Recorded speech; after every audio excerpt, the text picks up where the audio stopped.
This episode is intended exclusively to provide information and education to help individuals better understand cycles.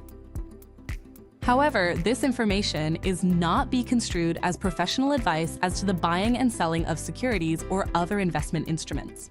In no event does the host express any opinion with respect to or make recommendations regarding the purchase or sale of any particular investment instrument. There is a very high degree of risk involved in trading securities. Buying and selling decisions are solely within the personal discretion of each individual. Yeah, welcome to another episode of Cycles TV. Today we need to talk. We have lots on the agenda for today. We have a special episode, so I want to bring in a guest today. So Richard will join us.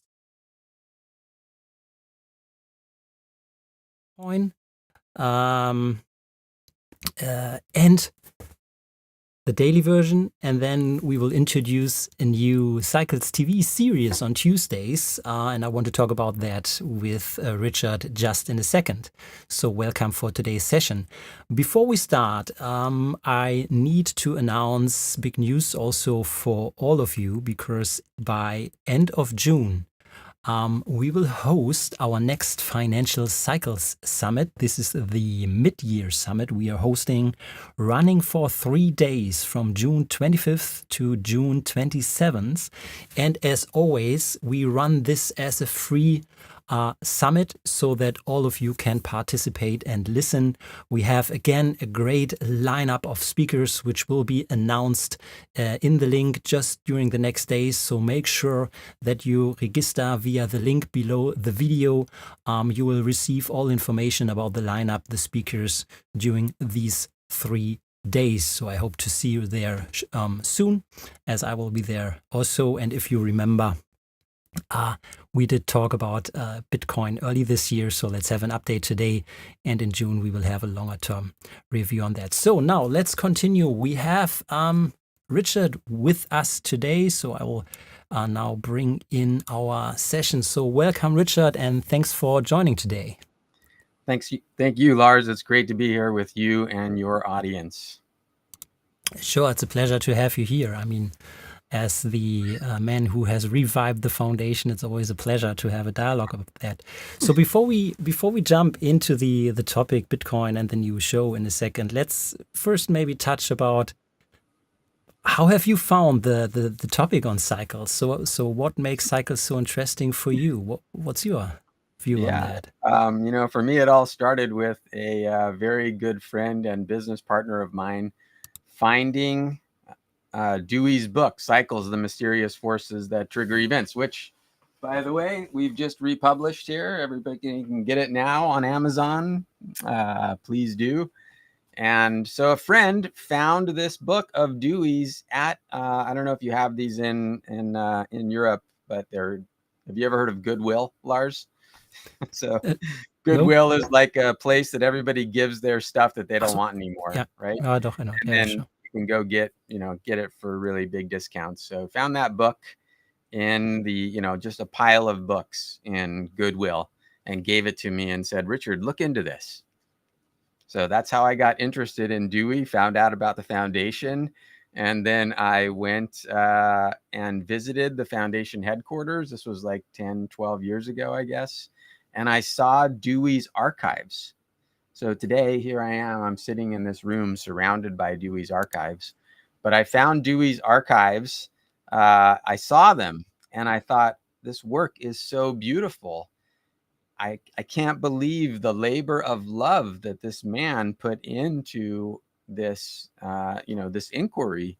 And his life story was very interesting to me too. And I think he was a very, very brave man who saw something, and he took lots of profound risks in order to try to uncover new knowledge. And, a lot of people talk about cycles today. I don't think Dewey gets anywhere near the credit he deserves. And so it was really like seeing his work, having the respect for it that I did.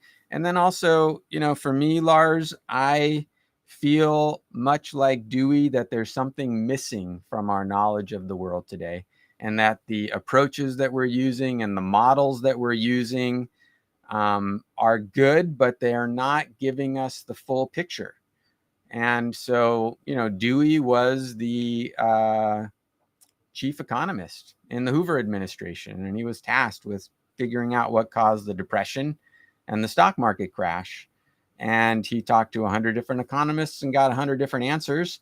And then he went to this, conference on biological cycles up in Canada, the Metamac conference, and he found that there was a whole bunch of people who were interested in cycles, as well as, some economists that were interested in cycles. And he got intrigued about a new area of knowledge that we were missing in our approach to understanding the world.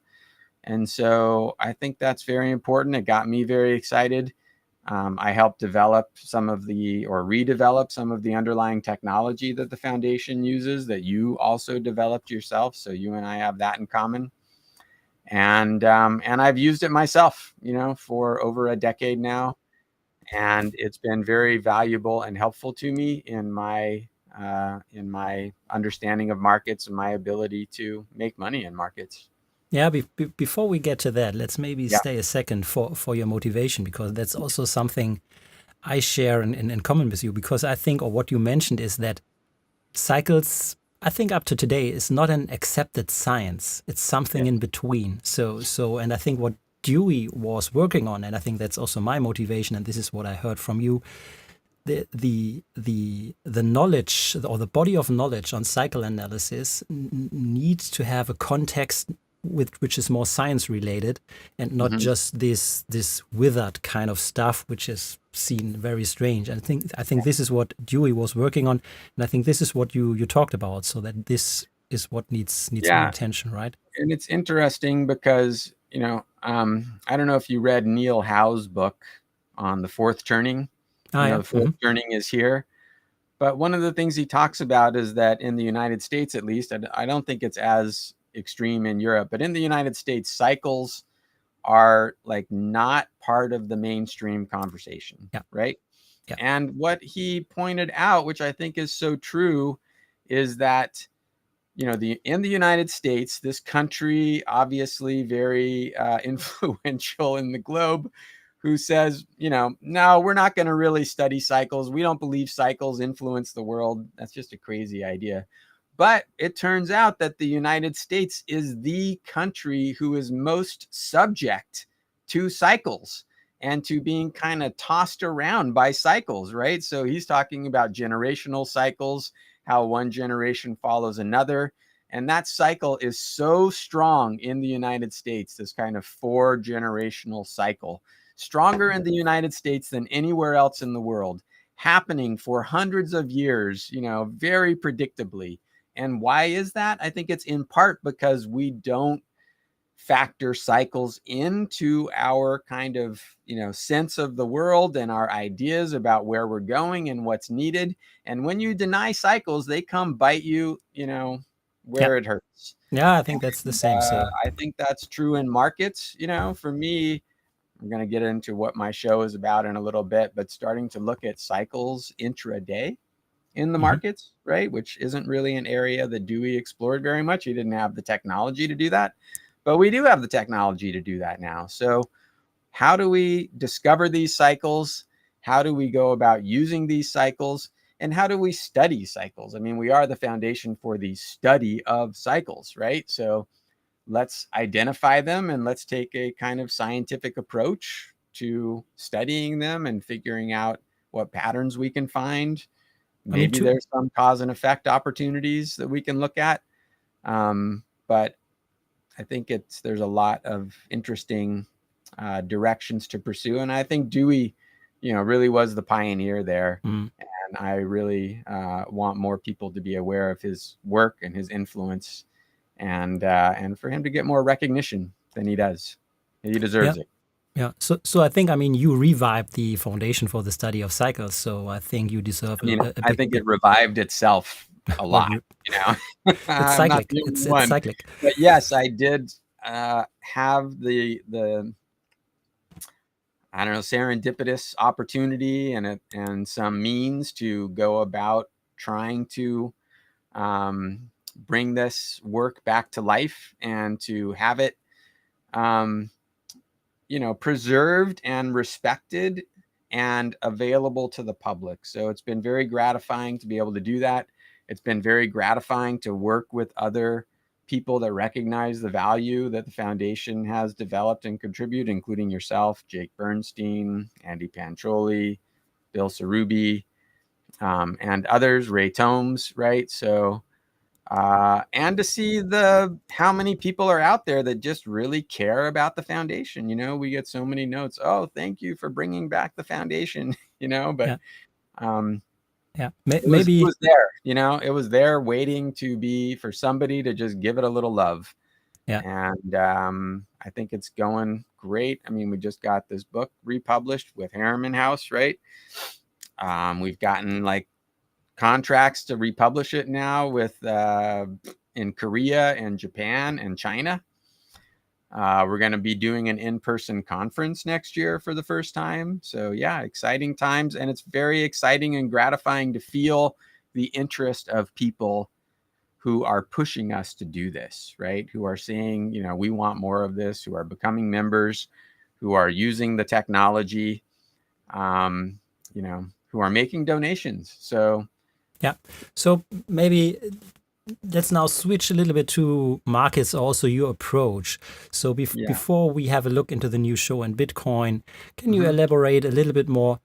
How do you use cycles in your view on markets? I mean, there are seasonal cycles, there are dynamic cycles, there are static cycle models.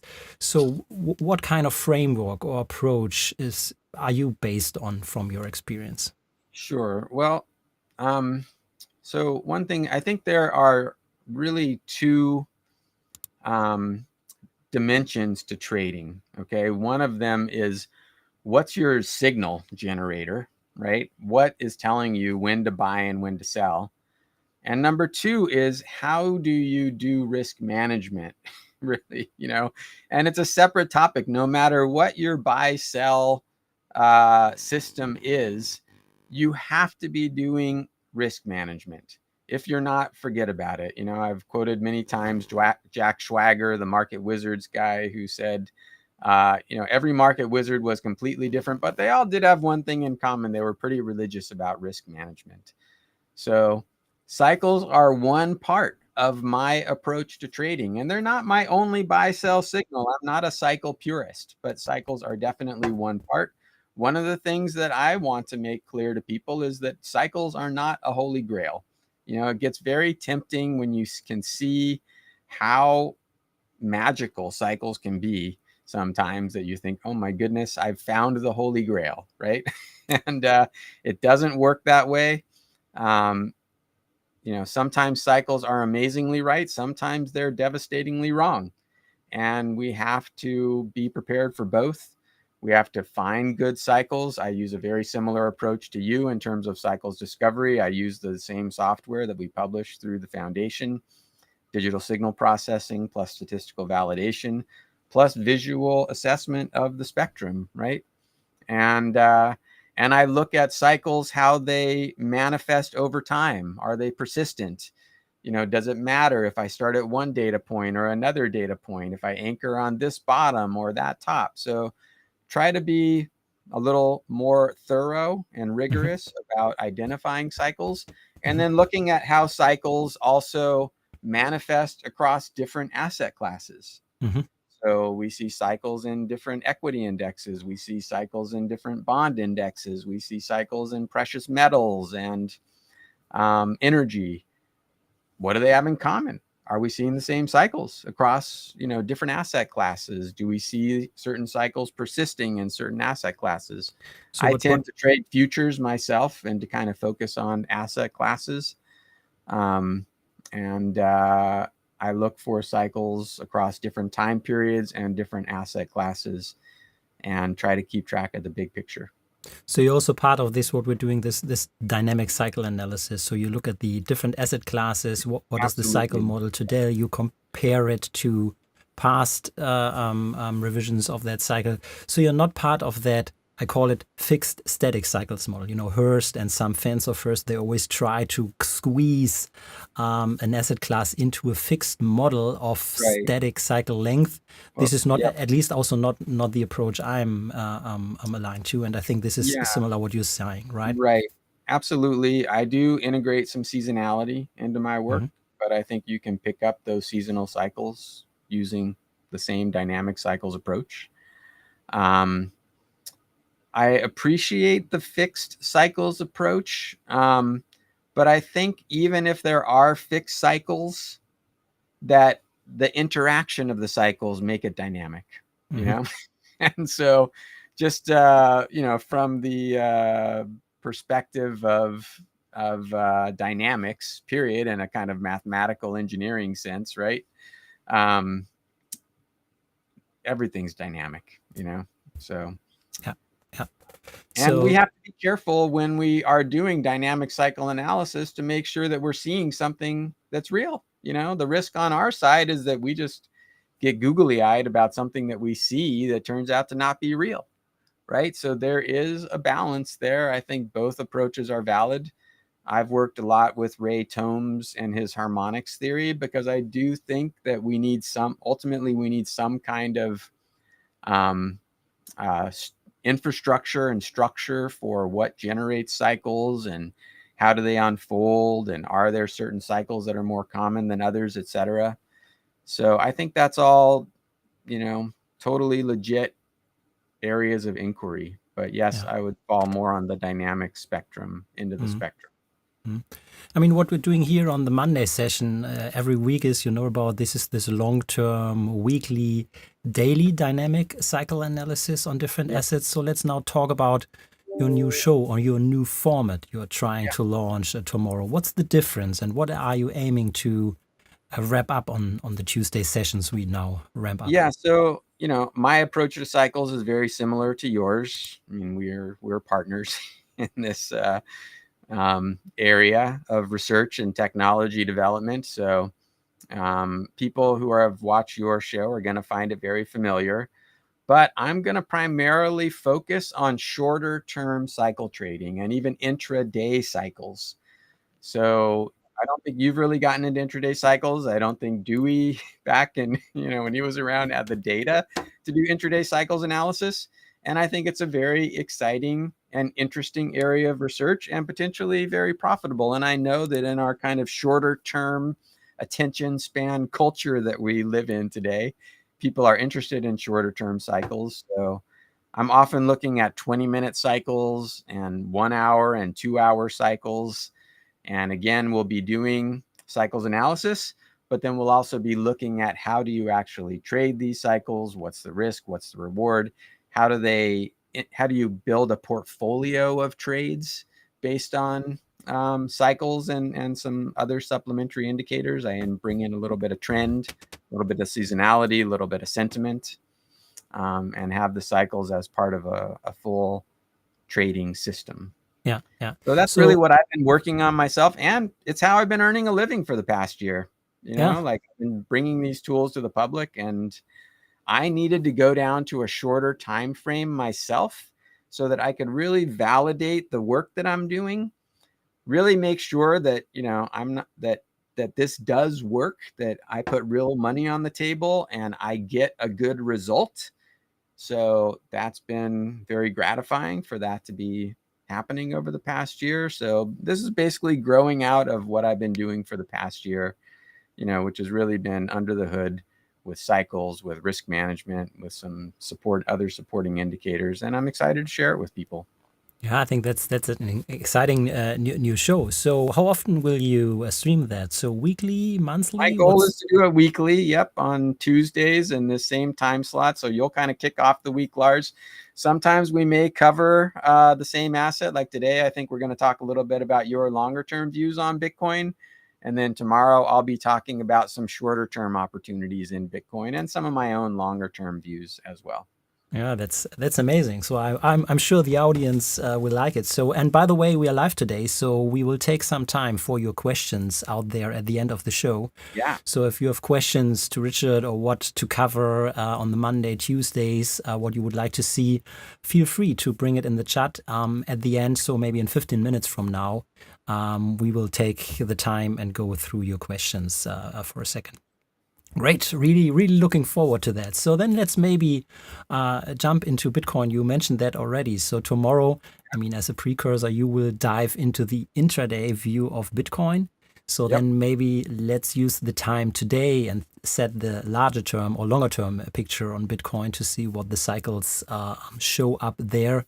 I think it's always important before diving into the intraday, you should have a longer term picture in mind. So it's the cycles within cycles approach. So I think even though maybe you dive into intraday, it's always important that you should always have the daily or weekly in mind. I think it's very important to trade with the trend, so to speak. Yeah. And when you're working on lower term, they call it a fractal approach, right? Fancy word, but just means the same kind of thing at different scales, right?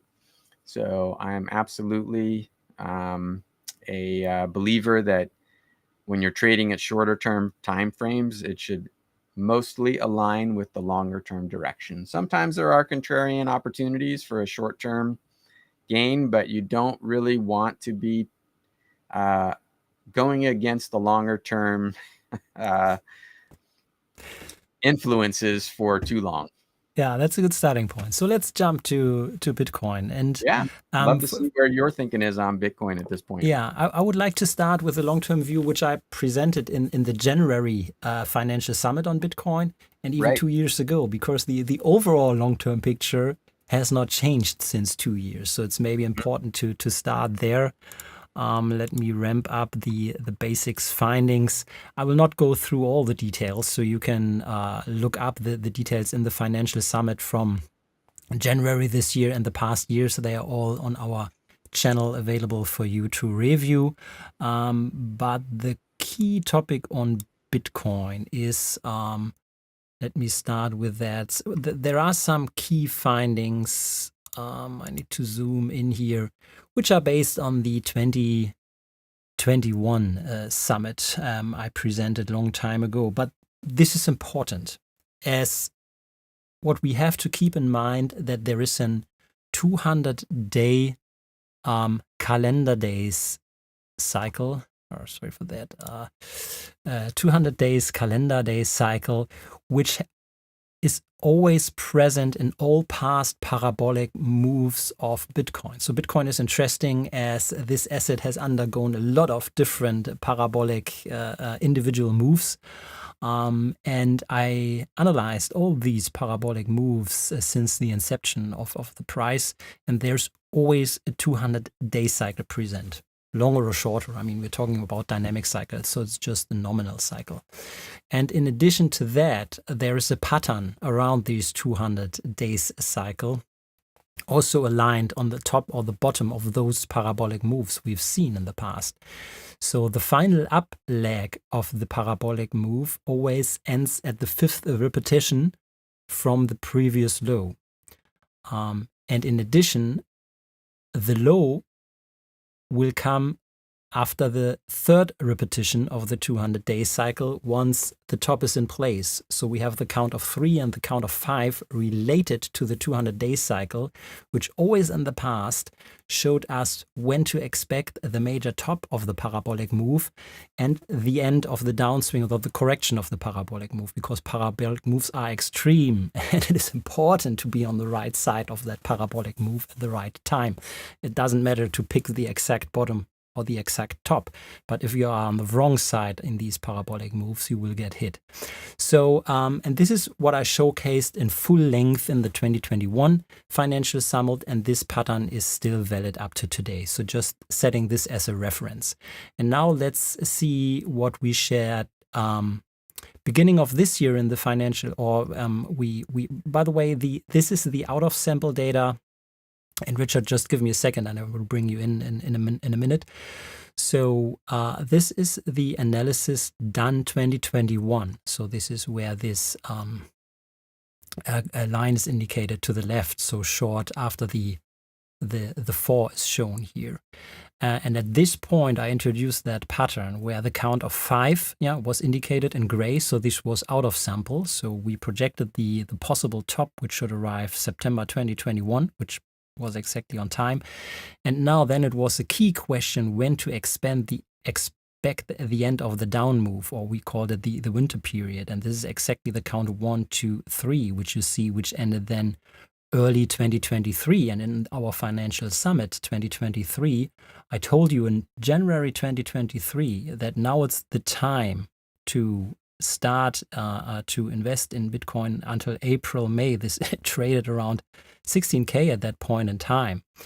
And this is what happened afterwards. So now the next count is active, and this is where we are in today. So this is now setting the scene. We are now in the middle of the count of 1, 2, 3, 4, 5, and 5 would be the next point. So we now need to see 5 repetitions of the 200-day cycle before maybe another upswing. I don't know if it will be a parabolic move, but at least the upswing will end. And I call this related to seasonalities.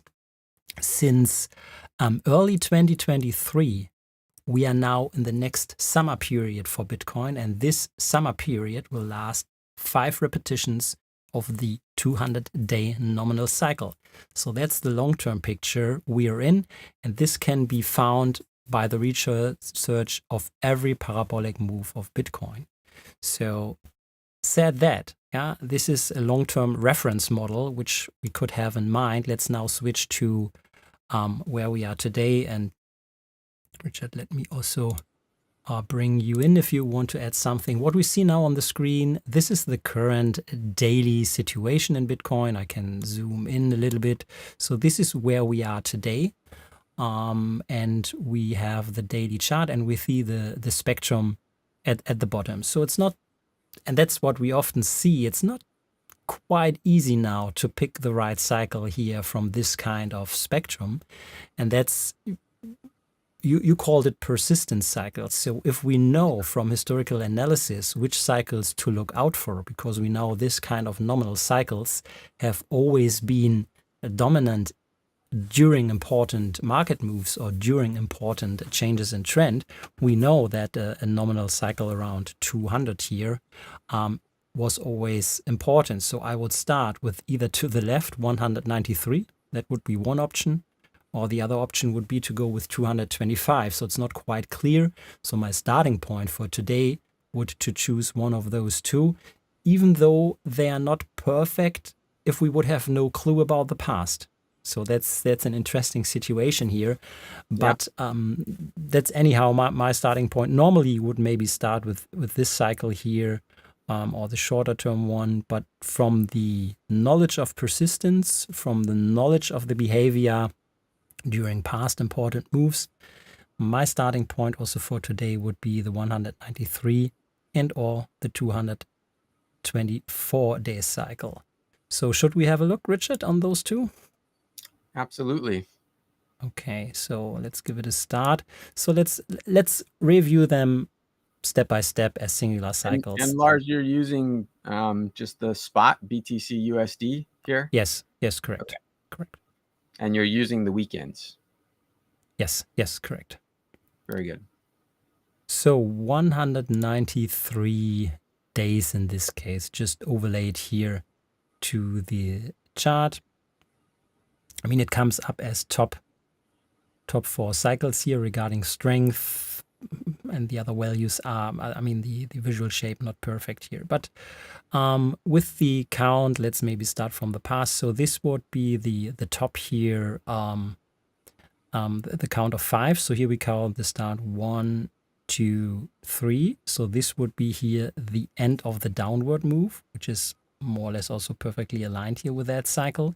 And now we start to count the summer period, which counts 5 repetitions of the next cycle, 1, 2, 3, 4, 5. So the overall upswing will last into the next year. So the full next 12 months has a positive underlying momentum for Bitcoin. If it will become parabolic or not, nobody knows. But at least the further upward move is positive on this pattern. So I'm saying this because within this pattern, you need to be careful to trade against the overall pattern. So, I mean, the cycle. So Yeah. interesting too, Lars, how, that kind of mid to late 2025 top lines up with so many of the other tops we've been talking about in equities, right? With the weekly cycle and equities. Also with the 18-year real estate cycle, which we just had a good conversation with Akhil Patel, the author of The Secret Wealth Advantage. He was with our master working group in the foundation last week, gave a great presentation to that group for the 18 and a half year real estate cycle. And that peaks in, mid to late 2025 as well. So there's so many things pointing to, continued strength in equities and in Bitcoin, and a serious topping risk in mid to late 2025. Correct. Yeah, this fits, and I'm also mentioning that because this is an expected upswing, and if this will become another parabolic upswing, I mean, nobody wants to be short in a parabolic up move. Nobody wants to have shorted Nvidia in the past year because maybe it's now in a downswing cycle, and for the next months it would be, you would be crashed or killed in a parabolic up move. I love what you're doing here with this analysis, Lars, because it just shows that sometimes there are things that supersede the kind of simplistic analysis of cycles here, right? If you looked at this spectrum, you wouldn't jump the 193 and the 224 wouldn't jump out at you. Maybe you'd look at that higher peak there, the what is that, 293, 283. But because you've done this broader analysis and you're integrating your cycles analysis into that broader analysis, that's when I think cycles really can work for people. I tend to think of cycles as which way the wind is blowing. If you're a pilot, you can take off into the wind. You don't have to have the wind at your tail. You want it at your tail when you're, up there at cruising altitude speed, but you can go into the wind or against the wind, right? I mean, against the wind or with the wind.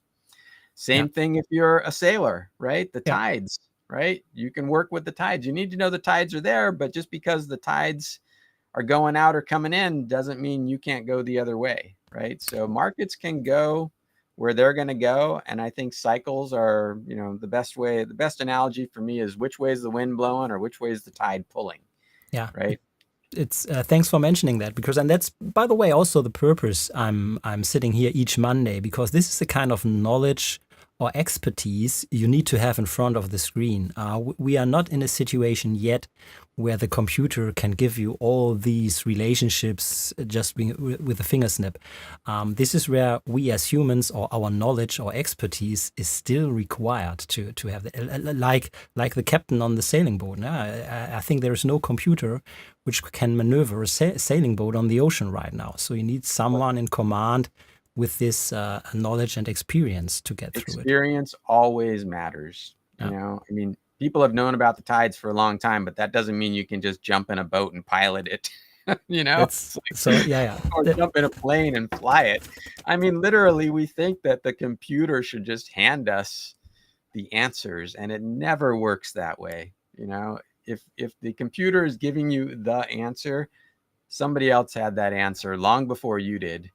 And there's always other dynamics involved, and experience matters. And that's so important that people understand that, because, the most trouble we get into in markets is when we think that we know something that we don't. So let's maybe get back to the other option, which if I would be sitting in front of that, the other single option would be this 224, because I'm not finally sure. So let's look at how it will get a different picture or not. And this is what I'm seeing here, or this is what I'm looking for. It's a quite similar perspective in regards. So the tops and bottoms shift slightly, but not completely. So if I just quickly go over enabling and disabling, so this is the 193. Yeah, we see the topping here maybe May, while the 224 just topping here the first top. So I don't know if it explains the double top we are seeing here. You know, the 224, which is more related to the first topping period, and then the 193 to the second top. That's maybe we see it in the spectrum. In reality, it could be a composite, so we can also activate both, where if you combine both cycles, you would see the theoretical top in between, which is a mixture of these individual cycles which relate to the nominal cycle of 200. That's the important point I want to make here. And even if we combine both, it's just the averaging these two nominal 200-day cycle will give us the same picture. So we are, counting the lows, this is here the 1, 2, 3, and now we are in the 1, 2, 3, 4, 5. So we are on the longer term upturn picture here.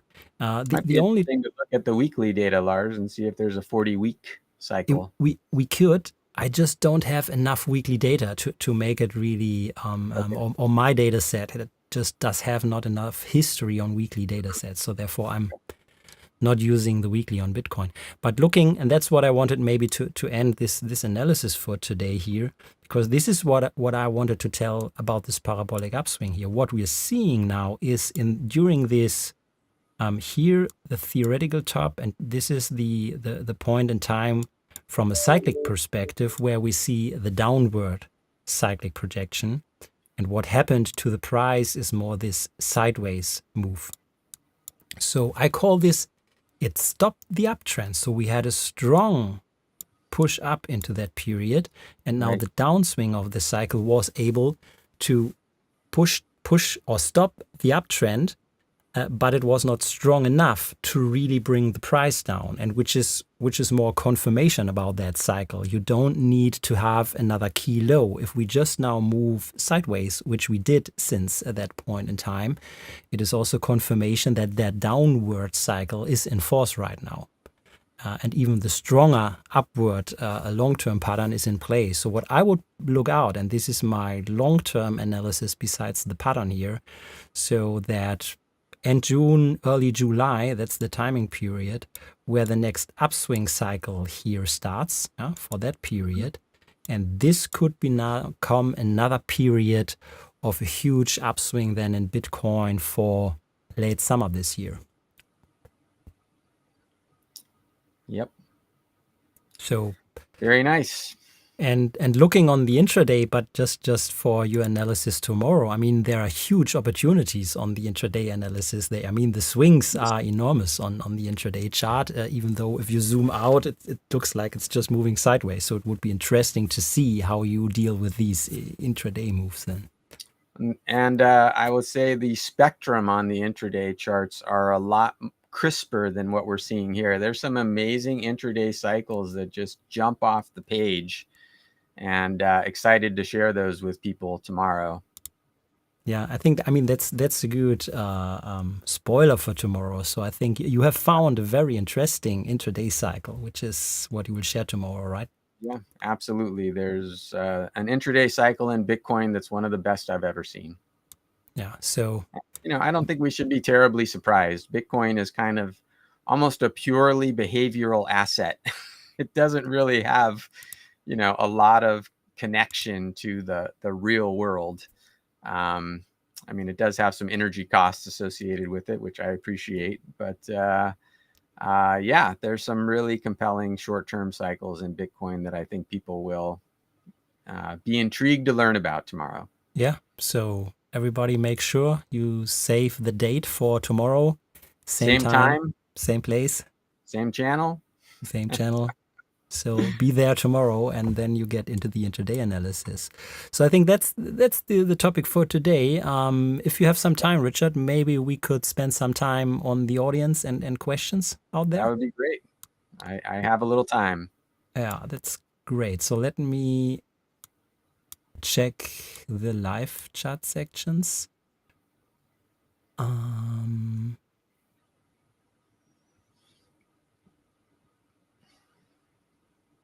So let me try to bring them in. So intraday cycle, that sounds crazy. I mean, it's not a question, but it sounds like we have some interest for tomorrow, Adele. So hope to see you there tomorrow with Richard. Same here from Gray. So the audience likes it indeed. So, okay, the stage is set, Richard. Yeah, I don't think it's so crazy that there would be intraday cycles because we are such cyclical creatures. Human beings make up markets, and human beings are just imbued with cycles. We have cycles going on inside of us, cycles going on around us. It would be absolutely shocking if there weren't collective behavioral cycles of human beings acting in concert. Why wouldn't we see cycles intraday? That's always my argument. If I argue with colleagues or people, even they tell me, yeah, there are no cycles in financial assets. And say, okay, everything on this planet in our life is cyclic, but not the financial markets, or what? Right. So much of that, Lars, I think, is because we're in this knowledge model where we have all these experts who have to be able to, give the impression that they know what causes things and what effects are going to be, and that they're the experts.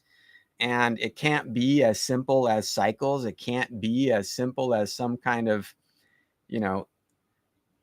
almost external force that is acting on us or that is manifesting because of our collective behaviors, right? That's too simplistic. Yeah. You can't get on TV and say, I'm the expert who has all the answers, and I know what this gear does and that gear does, and I've got this degree from this university, and I'm in this institution.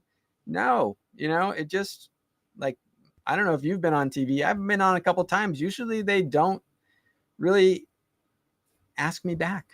Yeah. It's not that because my forecasts haven't been accurate. It's because cycles are too boring. It's like, just, it doesn't work in our, expert economy, which is, it's crazy. Look at the Federal Reserve and the inflation forecasting. Are these not the greatest experts in the world? And did they not miss the inflation, outcome by a country mile, right? But cycles actually predicted it.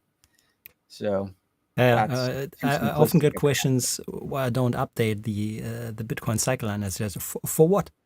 The pattern is there. So I told you at 16K, we are now at 60K. For what do you need an update? but okay, so let's get serious. So maybe it makes sense intraday. So you can, but that's, I leave it up to you. We'll see. Look, I'm putting out this show. I want to talk about it. I've seen things. I want to learn from the audience too. This is a not-for-profit. I'm not getting paid to do this. We're not charging anybody for this service. So please, let's look at it together. Let's see if we can discover some things. Let's explore it. Let's study cycles. Yeah. So maybe there was a question in the audience where the invite or where to follow. So it's the same channel. It's listed here down below the screen. So the same place. If you want to get notified, you can click the subscribe button somewhere.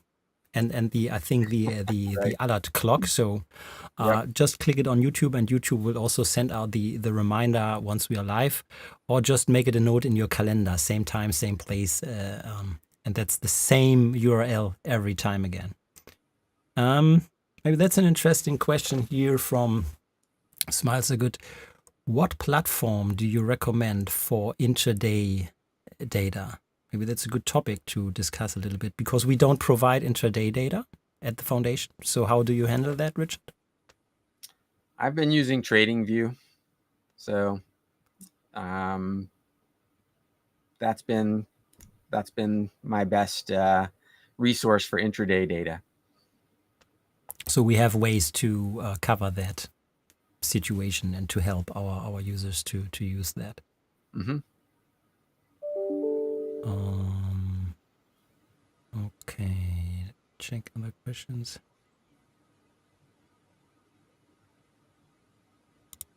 Maybe something I'm not finally aware of, but Blue Darren, have you read about the Bitcoin's growth follows a power law or something like that? So, not sure. Any view on that? I mean, I think the power law is essentially kind of the exponential growth story, which is what you've been talking about. I haven't explicitly studied the power law and its relationship to Bitcoin, but I wouldn't be surprised. Another topic on this nominal 200-day cycle. So, I mean, we now cross the border to another knowledge area about planetary cycles, but at least you make the relationship to the Venus node cycle. Right. You know, there's been a lot of interesting work of correlating moves in markets to correlating moves with planets. I was reaching over here to see if I could find this book I've been carrying around lately. Yeah, it's called Cosmic Patterns here by J.H. Nelson. So he was a researcher at RCA back when RCA was the communications business in the world, right? And he was researching sunspot cycles and how they related to shortwave radio signals. So I think it's the ionosphere. I'm no, expert, but the ionosphere is part of the atmosphere up there near the top, right? And that's where, solar storms, geomagnetic storms would manifest. And so they were trying to see what disrupts shortwave radio signals.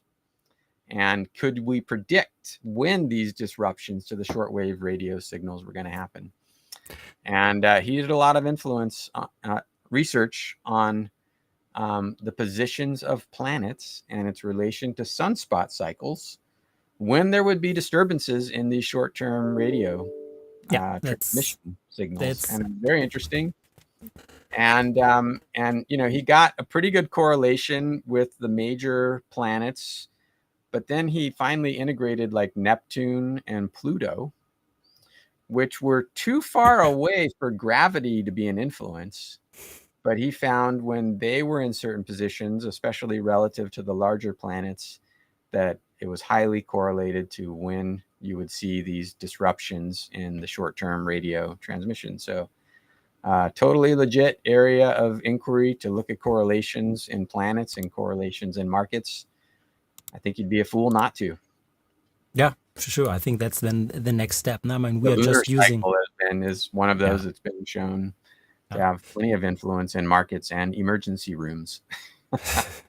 Yeah, you're right. It's an interesting topic. Another question I would like to bring in from Tarek is about, do you have any idea about market top concerning price? And I like that question because first I need to make the statement that we are using cycles to identify points in time, not price targets. So I think that's maybe also important that everyone, I mean, we are using it more or less as a given. But I think it's also important to repeat that the cycles we are using here on the Monday, and I think what you are using also tomorrow, is time-based, so it cannot be used to predict price targets. Or what's your view on that? I think that's absolutely right. Amplitude of cycles doesn't necessarily correlate to, momentum of price. But I think that there are complementary tools that you can use together with cycles to give some idea of price targets. Certainly Fibonacci is one of those, but we've been using a little bit of the FLD, the forward line of demarcation, right? That idea from Hearst that is available in the Cycles app. And you can get an idea of, the extent of the recent move, right? And what that might project to in terms of it completing that move. So I think there are ways to do some price projection with cycles analysis, but the cycles themselves don't tell you what those price projections are likely to be. Correct. So I think once you have the cycle length and you're confident about that, you can use this for the FLD projection and then make suggestions on the price or the future line of demarcation. Peter Elides is an expert on that technique. So Tarek, I think that's what you have to take in mind. The cycle scanner and the spectrum is used for timing, and then as a second step, you can use that information to derive additional methods like the FLD to get some clues on timing. By the way, Richard, will you use the FLD in your intraday sessions? I haven't really been using the FLD in my intraday analysis. Again, this is an exploratory area, right? It's an active area of research. So we may look at the FLD as part of our intraday analysis. I can't say right now that I really have integrated it in a systematic way into my own trading. Yeah. Where can we find more information on the FLD? I mean, in the end, it's a very simplistic tool. Or Richard, any idea where you would bring someone to? Haven't we done a couple of videos on the FLD? Partially. I mean, maybe it's not easy to find the detailed explanation. I mean, we use them from time to time also on the channel, but it's not like kind of how-to guide, how to use it. Well, so we don't. I mean, if people have questions about it and you want to talk about it tomorrow, I'm happy to talk about it. So join tomorrow. Join tomorrow, and Richard is prepared to bring in the FLD tool. And smiles are good. In the end, it's quite simple. Search for future line of demarcation. It's just shifting price forward and then looking for the crosses between the real price and the shifted price. That's more or less it. You just need to know what you're doing. But as Richard said, join tomorrow and you will get a first idea of that. Okay. Adele, I mean, it's more a comment. I think that's exactly why Richard and I mostly favor dynamic cycles, as we think there is no static cycle projection and you need to redo your cycle analysis anyhow at any given moment. So intraday, daily, even if we did it today, you need to redo it tomorrow. Maybe the cycles shift. That's the rhyming part on that. I just wrote down in my notes the other day, time rhymes. Time rhymes. Yeah, and I mean, this triggers just a topic. In our Western world, we are also aligned to these time is linear, fixed linear static. 1 week. That's because of our, space-time model, right? Our four-dimensional S1, S2, S3T. And everything, it's like time is this kind of almost passive, fixed thing that people don't think about time. But actually, the more you look into it, time precedes space. Like you can't talk about space without without having a basis of time first, because you can't look at, movements in space. You can't measure speed, momentum, distance, even without time, right? You have to have a before and after. So this is actually something that has been very intriguing to me, that science, as it kind of comes to terms more with itself, is starting to see that you have to have time before space. In other words, time is more primary than space. But, we look at mostly space-time today, which is where is it in space and what time is it? But time is, I think, something that we haven't really studied enough.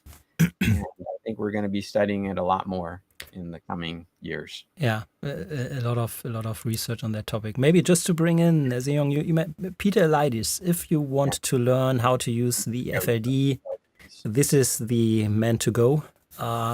We often have Peter here also on the channel. What I like about FLDs is that they work with cycles, right? Yeah. Yeah. So they're derived from cycles. So it's a great way to have some price projection, while also, if you are using cycles. Yeah, maybe just 2 or 3 topics and then let's stop here. So investment made easier. I think as you're talking about the planetary topics, so in sunspots, volcanic, geomagnetic disturbances, climate change, they might all be related to some kind of movements out there. I think so. And it's great, to be in the archives here and to be able to open up a file drawer and see, a whole drawer full of stuff on sunspots dating back to research in the 40s and 50s and 60s. So I think this is a very important area of research, and it's one I hope that the foundation can gradually get back to and do more and more. Yeah, yeah. Okay, so we have here Dr. Barton. I know your cycles work is the starting point for your intraday and swing trading analysis. Will you be discussing some of your other trading analysis tools as well tomorrow or in the future? Oh yeah, absolutely. A little bit tomorrow, and then as the show unfolds and we see what people's interests are and what you want to learn about, definitely we'll be bringing in a comprehensive approach to trading. I think that's very important. Again, my personal view is that the way you manage risk is actually more important than what you're using for your buy and sell signals. Yeah. And I think that's true more and more in markets today, because markets have become so quantitative. In many ways, markets are kind of disconnected from the underlying economy more and more because of all the layers of abstraction that make up markets today. So in many ways, markets have become kind of a game, more like a quantitative game. And in that environment, you're actually mostly competing against other risk managers. So, market makers, they're basically risk managers, right? So, and they are driving a lot of market behavior today. So risk management has become, I think, not only an essential behavioral tool, but actually a tool for alpha in the markets. And, the last thing I want to happen, Lars, and I know you feel the same way, is for people to learn about cycles and think that you've got a silver bullet, magic gun here, and that you can go out and print money. And it's just not true. And I don't want people who are learning about cycles to go and lose money, because there's a million ways to lose money and there's only a few ways to actually make money. And so if you're serious about this, you want to use cycles, you can't use them in isolation. You have to get experience with them. And then you need, a full quiver of arrows to make sure that you're going to be successful short-term and long-term. I mean, good introduction for tomorrow. And maybe let's just end with the question which always pops up. The webinar is where you are now. Just link this website with the Cycles TV episode. I will also bring in the link which was that's the registering link. Sorry, that's for the Summer Financial Cycle Summit. I mix it up here. So that's our channel here, where you are now today, and here you will see the daily episodes tomorrow, 6 o'clock European summer time. What's your local time? Noon Eastern time local. So that's the place to be. So I think that's an interesting point for the FSC now, not only to have the daily, weekly, now also to look into intraday, combine it with trading, risk management, FLDs, other concepts. So it's a big step for the foundation, or for us all now, to even ramp up more knowledge areas in addition to cycles.